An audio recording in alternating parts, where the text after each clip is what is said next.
Kemunculan Bung Karno di Istana Presiden. Suatu pagi yang tenang di Istana Kepresidenan, Jakarta, di bawah langit biru yang cerah, Presiden Indonesia, Prabowo Subianto, sedang duduk di ruang kerjanya. Suasana istana terasa hening. Prabowo sedang merenung, memikirkan berbagai tantangan besar yang dihadapi bangsa Indonesia. Meskipun sudah memimpin negara ini, perasaan tanggung jawab terhadap kesejahteraan rakyat dan masa depan Indonesia masih menggelayuti pikirannya.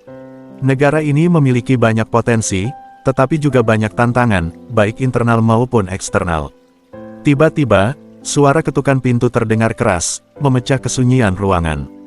Sekretaris pribadi Prabowo, seorang perempuan muda bernama Tia, masuk dengan wajah cemas. "Pak Presiden, ada yang ingin bertemu dengan Anda. Seseorang yang sangat penting," katanya dengan suara gemetar. Prabowo mengangkat alisnya. "Siapa dia, Tia?" tanyanya dengan tenang, meskipun dalam hatinya rasa penasaran mulai tumbuh. "Ini sangat aneh, Pak Presiden. Orang yang ingin bertemu mengaku sebagai Bung Karno." Tia menjawab dengan ragu, tidak tahu apakah itu hanya lelucon atau sebuah kenyataan. Prabowo terdiam sejenak. Nama Bung Karno, sang proklamator dan Presiden pertama Republik Indonesia, tentu sudah tidak asing lagi di telinganya. Tetapi bagaimana bisa seorang tokoh sejarah seperti Bung Karno muncul di Istana Kepresidenan? Ia merasa ada yang tidak beres, tetapi rasa ingin tahu mengalahkan segalanya. "Izinkan dia masuk," kata Prabowo akhirnya, meskipun perasaan tidak percaya masih membayangi. Beberapa detik kemudian, pintu ruang kerja Prabowo terbuka, dan seorang pria yang berpakaian dengan cara yang sangat khas, mengenakan jas hitam dan dasi, berjalan masuk. Pria itu memiliki aura yang kuat, wajah yang tegas, dan sorot mata yang penuh semangat. Tidak ada keraguan lagi, itu adalah sosok yang dikenal oleh seluruh rakyat Indonesia. Bung Karno, meskipun sudah lama wafat, kini berdiri di hadapan Prabowo dengan penuh wibawa.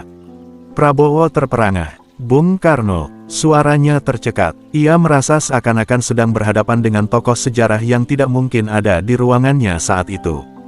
Bung Karno tersenyum. Senyum yang penuh percaya diri dan optimisme, senyum yang sudah lama tidak terlihat di wajah para pemimpin Indonesia.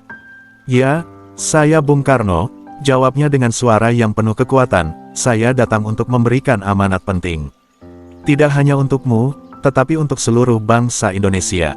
Prabowo masih terdiam, mencoba memahami apa yang terjadi. Tidak ada penjelasan yang bisa membuatnya mengerti mengapa Bung Karno bisa hadir di hadapannya. Namun, rasa hormat yang mendalam terhadap pendiri bangsa ini membuatnya mengesampingkan kebingungannya. "Apa yang bisa saya bantu, Bung Karno?" tanya Prabowo akhirnya, sambil berdiri dan memberikan penghormatan yang mendalam kepada sosok yang ada di depannya. Bung Karno melangkah lebih dekat, matanya menatap Prabowo dengan penuh ketegasan. "Prabowo, saya datang bukan hanya sebagai tokoh sejarah. Saya datang sebagai seorang bapak bangsa yang khawatir melihat kondisi Indonesia saat ini. Bangsa ini, yang dulu kita perjuangkan bersama, sedang berada di ambang perpecahan." Prabowo menatap Bung Karno dengan serius. "Apa maksud Anda, Bung?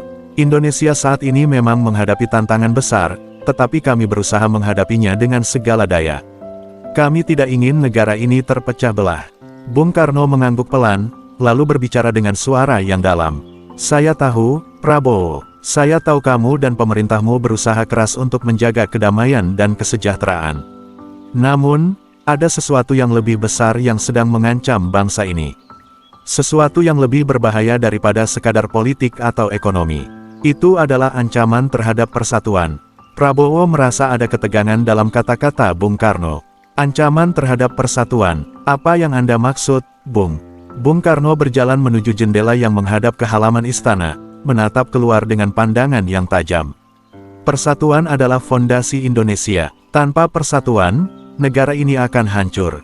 Saya melihat ada kekuatan-kekuatan yang mencoba membelah bangsa ini.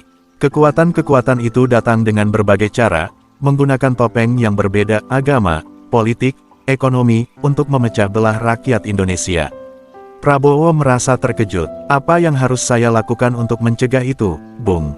tanyanya dengan penuh harap. Bung Karno menoleh dengan wajah serius. "Pertama-tama, kamu harus menjaga keseimbangan di dalam dirimu sendiri, Prabowo. Seorang pemimpin yang tidak bisa menjaga keseimbangan dalam dirinya, tidak akan mampu menjaga keseimbangan bangsa. Kamu harus menunjukkan kepada rakyat bahwa Indonesia adalah satu, tidak ada yang lebih penting selain persatuan kita sebagai bangsa. Bung Karno berhenti sejenak, kemudian melanjutkan, kedua, kamu harus membuka hati dan telinga untuk mendengarkan suara rakyat. Jangan biarkan suara-suara yang membenci dan menyebar kebencian menguasai negara ini. Indonesia dibangun atas dasar gotong royong, kebersamaan. Itu yang harus kamu tanamkan dalam setiap kebijakanmu. Prabowo mendengarkan dengan seksama. Saya mengerti, Bung. Saya akan berusaha sebaik mungkin. Bung Karno kemudian melangkah kembali ke tengah ruangan, berdiri tegak di hadapan Prabowo, seolah menguatkan tekadnya. Saya juga ingin kamu mengingat satu hal lagi, Prabowo. Jangan pernah lupa pada sejarah. Jangan biarkan sejarah yang telah kita perjuangkan bersama terlupakan atau diputarbalikkan. Indonesia adalah negara yang lahir dari perjuangan panjang. Setiap inci tanahnya, setiap jengkal budaya dan tradisinya, adalah bagian dari kita. Jangan biarkan siapapun merusaknya. Prabowo menatap Bung Karno dengan tekad yang semakin kuat. Saya akan melindungi sejarah bangsa ini, Bung. Saya berjanji. Bung Karno tersenyum, senyum yang penuh dengan harapan. Itulah yang saya ingin dengar. Tanah ini milik seluruh rakyat Indonesia, bukan untuk segelintir orang yang hanya mementingkan kepentingan pribadi. Kamu adalah pemimpin yang memiliki tugas besar, Prabowo.